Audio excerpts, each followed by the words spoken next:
All right, you are live. Okay, a quorum being present, I call this meeting of the Historic Preservation Commission to order. This meeting is for Thursday, February 22nd, 2024. It is an administrative meeting being held virtually. Roll call, Will Scott, Present. Kevin Smith, Here. Leslie Xavier, Here. Kim Golder, Here. Kim Finch. Here. And I know we will be expecting Bill Williams any minute now, so hopefully he will join us soon. We also have in attendance John Tower, our Chief of Historic Preservation, and Hello, Kim everyone. Golder, our recorder. So welcome, everyone. The only thing that we really have on the agenda for tonight is the guidelines discussion. The last time we met, we started a conversation in very, very general terms. I have dug out a couple of things. Tim had started some work on it. Kevin, I forwarded it to you today with a couple of other things. And oh, there's Bill. Hey, Bill, welcome aboard. I also kind of went through the guidelines myself and will make some notes and also send them to Kevin. Basically just a tie-up of all the various conversations we've had over the last couple of years about every time we came across something that we thought we needed to address in the next revision of the guidelines, I made a note. So I've kind of got them all on one piece of paper as of today. And I will send them to Kevin, and then you guys can obviously have a conversation and do with them what you will. John, you had talked also about having some information about the grant. Well, I've asked for an extension Okay. because we need it. And of course I'd like to have more money too. Wouldn't we all?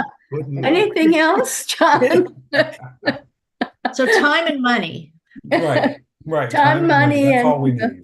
And Now, I say this good-naturedly, John. How about some hair? Some hair wear. Well, more. Do you want more? You mean on the Somebody's back of my more head? than I'm anything fine else. there. Doing fine.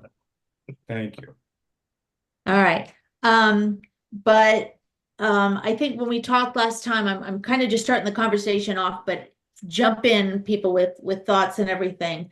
I think that the intro and the introduction to the city and the styles and all of that, I think that is fine. I mean, nothing has really changed since the last time these were printed.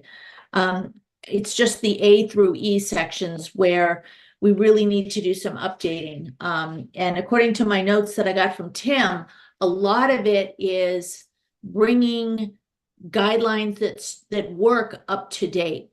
For example, when we talk about materials, talking not just about what materials are allowed, but what materials are out of date, things like asbestos and lead paint and things. They aren't really addressed in the guidelines like they potentially could be, to kind of clarify what property owners would do if they were making an application and their property had those potential items. It's also one of the big things that was mentioned time and time again is new technology. Everything from cell phone towers like we addressed on top of the Waterfront Hotel, to car chargers in front of people's houses, solar panels on their roofs, because we mentioned skylights, but not solar panels. And then we have everything from Ring doorbell cameras to, anything else in terms of technology that could potentially be on the outside of a structure. And it's all come in the last 5 to 10 years since the guidelines were published the last time. So that was a big area.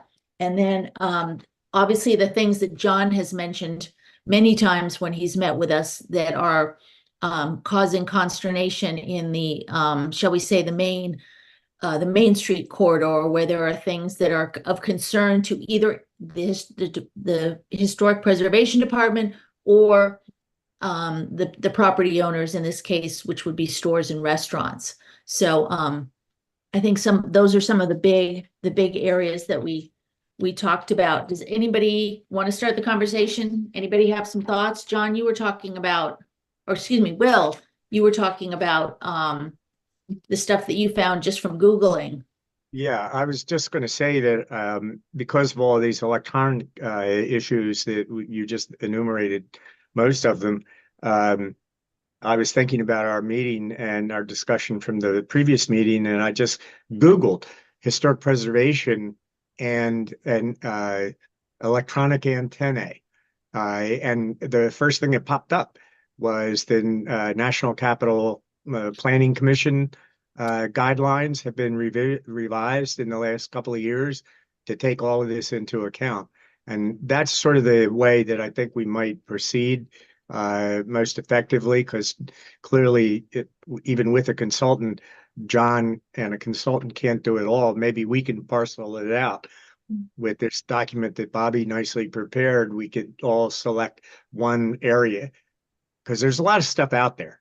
You know, we don't need to reinvent the wheel, but if we all take one topic and then sort of Google it and see what we can come up with from other established historic districts, we'll probably end up with something that we can cut and paste. I would hope. And then the consultant would do most of that cutting and pasting after we discussed and said, oh yeah, we think this should be considered, you know, and passed it along. Anyway, it's just, that was my thought. That's a good way to, I think that's a good way to do it. Several years ago, I don't know how many, but Sharon was chair. She kind of broke out the things that she thought needed looking to and gave everybody, for lack of a better term, a homework assignment. Yeah. And I got utility boxes. That was my one. And I did my homework and I still have it done. So, you know, kind of farming out different pieces, you know, and then bringing them back for discussion might get you a really good result. Yeah, yeah. And I think with the lack of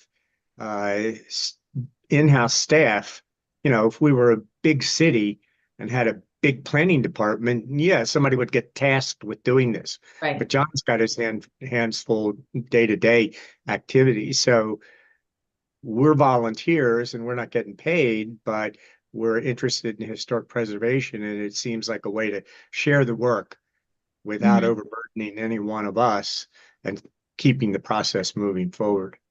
Yeah. And I'm sure Sharon and Tim who both were part of the previous process, can answer questions that you might have along the way. I mean, Sharon would be the first one to say, remember, once you get all of this written down and you guys all agree on it, then there have to be public hearings. So I'm sure that the public will be happy to chime in on their thoughts of whatever product you guys come up with. Annapolitans are always happy to chime in. Yes, and you may get some really good nuggets that you hadn't thought of before once you let the public in on the conversation. So you usually let me say that there definitely has been interest from restaurants to talk about things like lighting.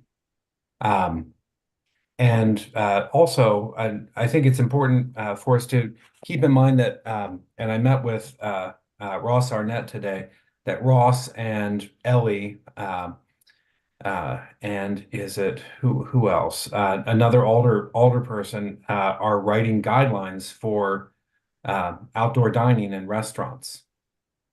So Independently? Sorry? Independently? They're doing it right now. And of course, independently. So I think their guidelines are going to be more about use. You know, where you can have an outdoor dining area, and about things like special exceptions. And of course, we have a special exception with Pussers. Is the third person the alderwoman from West Annapolis? I don't know. I can't remember. But they say they're getting a lot of feedback. And Ross mentioned that you know, some within the community are not necessarily interested in having outdoor dining within a neighborhood of mixed use between a commercial restaurant and residential until 10 o'clock during seasonal outdoor dining. Yeah, that's why I asked about West Annapolis, because that's the other part of the city Eastport Historic District and West Annapolis where this is got to be an issue. It's well, of course, the historic district has the most Yeah. the greatest concentration of restaurants, but everywhere where there can be outdoor dining, I think every restaurant is going to want outdoor dining. Yeah. Oh yeah. Um, and so if I don't want to get off the subject, but Ross did mention something else about a I guess it's a code amendment that was discussed that all commissioners whose end of term had reached a 6-month period could be reappointed by the city council. What does that mean? Yeah. What does that mean? Well, so for instance, Before, be within 6 minutes, 6 months of the end of their term, or after? after the end. Right. So in other words, if there's a commissioner who expired in July, by what, January, the city council could reappoint that commissioner. Interesting. If another commissioner has not already been appointed by the mayor. Right. The city code does not require that a person cease active participation just because their term has run out. It requires the affirmative action by the administration to either renominate or nominate a new person. And that person, Bobby and Tim are perfect examples. The mayor chose not to take immediate action. They continued to properly serve, and then the mayor made another decision. But it's kind of a bugaboo because you don't know what's happening in the Wait a interim. minute. No, he exceeded the 6 month. Well, No, but it doesn't it's exist now. This is not a current right. code requirement. It could go on indefinitely. That's why Ross is proposing this.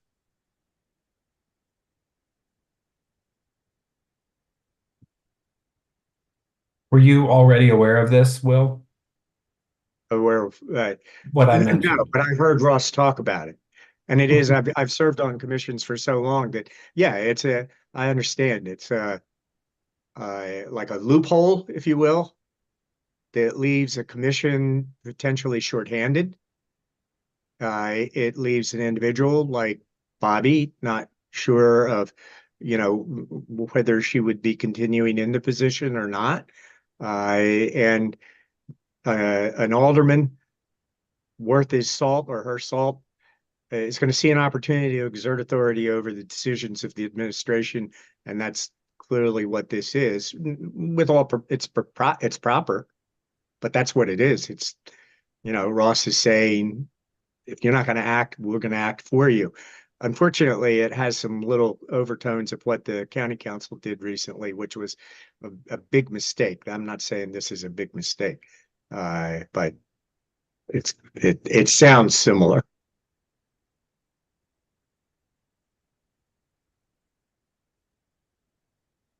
Okay. I doubt if it'll pass because all the if it does pass, it doesn't really have any effect as long as the administration, whoever is in the mayor's office, acts within 6 months. That's Nothing. correct. Right. Okay. Other thoughts on guidelines? Well, I want to circle back. John, we used to be a member of the Preservation Forum. And when Roberta was here, are we still a member of the Preservation Forum? Because they're doing all sorts of forward-thinking research and looking at what various cities are doing about issues. And And I think all of those things are, are available to us if we are a member of Preservation Forum. Well, let me look into that. I We see. were a member, when Roberta was the head, and also, this is embarrassing, Lisa was head, Mhm. because that we were members of Preservation Forum, and the focus of Preservation Forum is to bring together professionals who are working nationally at different locations and are sharing information about current issues. Well, put it this way. I have not had any correspondence with Preservation Forum, but as I said, I'll look into it. And it is worthwhile to hear from other preservationists. Absolutely. Yeah, they have regular webinars online about specific issues all the time, which are very interesting and thoughtful. So I definitely think we should be, if we're not, we should continue, or we should reinvest in being in our membership, because I took advantage of it several times over the years in attending things. And they have a wide variety of webinars on these topics that are available. Sounds like a good possible source of information. Yeah, didn't they provide some training for us? They were the source, Kim. Which training? There were a couple of times we had this man who was an attorney and a That was training. Fred Sanchura, and he's with the Maryland Association of Preservation Commissions. Okay. No, that wasn't Preservation different. Forum. It's- Preservation Forum is national. Yeah. And it is under the National Trust for Historic Preservation, but they do provide good connections between professionals, and if you want to go to the National Trust for Historic Preservation Conference, we can get discounts and we can watch webinars throughout the year, because they're basically focusing in on the topics that historic preservations all over the place are focusing on. Sounds great. Yeah. Kevin, I'm hoping that also as a resident of the city dock area, that you will have some thoughts as things move forward, since besides, I don't know whether you or John Tower spend more time down there hearing what residents and merchants and people are saying, but I suspect that you will be a good source of information about what concerns people have and what guidelines we might be taking a look at. Yeah, for sure. John spends more time out and about than I do, but I do. we're both down here. I do try to stay on the pulse, and the merchants at City Dock in particular are working very hard to get reopened. So, talking to them about things like resiliency is they're on the front line. Their livelihoods depend on good resiliency. Yeah. So that's going to be very interesting moving forward. Is there anything in the guidelines that talks about resiliency? I don't recall ever seeing anything. Well, I just wrote it down because it's something that's new. Yeah. For us. We never talked about this before. Yeah. So maybe that's something worth adding in as a section on its own, that, resiliency protects the history and the buildings in a town, and it can, when appropriate, take precedence potentially over other, parts of the guidelines. Well, we worked on the St. Mary's living shoreline, and there were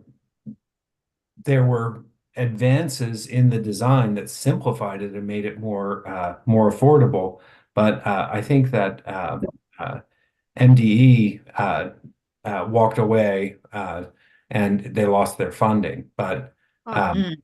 things like that. I mean, we've actually started on the journey. We just don't have guidelines. So Yeah, and that's important to consider. yeah. And so on the guidelines, that's since it's not part of the open meetings rules, we can do most of that work outside of the meetings, and we can make assignments and drafts on email, and then we'll have a public comment period. Is that correct? That sounds correct. Yeah, I mean, any discussions that we have in a meeting obviously need to be in a formal meeting, but there's plenty of opportunity, to do a lot of homework behind the scenes. And The So code ties everything about the open meeting law to taking action, taking votes that affect a person's property rights. That's Right. sort of the simple way to think about it, Yeah. I believe. But like Bobby said, there's lots of things you can do that are involved in planning and discussions that cover the whole historic preservation issue that aren't affected by open meetings. As Yeah. far as yeah, so what I was going to suggest is I can try to divvy out some logical chunks of our guidelines, and then I'll share that over like the an email message, and we can claim whichever parts you're most interested in reviewing to kind of create, separate assignments out. Yeah, Can, that sounds great. John, can they give you guys a folder on the shared drive that you can kind of use as a central depository for stuff? can we set that up? Of course. Yeah, so that, you've got someplace to kind of keep version control going and everything. Well, eventually we'll get lost in our own edits. Probably. Of course. It just I think tends to happen. Yeah, I don't think know what else we can resolve today. So let's make that the plan to look for that message, and probably just post it on the shared drive and send a message out, and then if each of the commissioners can kind of claim a section to review and see what needs updated, and then we can kind of make some progress in between meetings. Yeah. Because you guys are going to be a little busy over the next few months. Yeah. Yep. Well, Yeah. we'll see. The applicant actually has to come before us, which hasn't happened yet. We're waiting. You said you do have an application. Yes, but the applicant hasn't. I mean, we're ready, and pre-app suggested. Several times. Yes. Yep. So, all right. Well, don't let them run their 45 days without requiring to come before you. So, all right. Anybody else? I mean, it sounds like Kevin has a plan and you guys will be often doing this. I'll send my notes to Kevin. And you can either put them up in the folder or do with them what you will. Kind of just like I said, a gathering of all the bits and pieces I've had floating out there waiting for this project to get started. So, all right. John, anything else from you? Yes. I hope that I will still be able to call you and confer. It's very important. Before this meeting, I called Tim and spoke with him. Experience and wisdom are important in forming decisions. And now I can talk to you about upcoming applications. Yeah. That's right. I'm not restricted. Yeah, great. Yes, me, Tim, and Sharon will be the three amigos. We'll sit in the gallery and heckle. All valued. All Fun. very much valued. So, well, I will say it's been a pleasure to serve with all of you. And I know you will do good work with this big project that's coming up. And if you ever need someone to buy you a beer and A shoulder to Let me cry just on. stop there.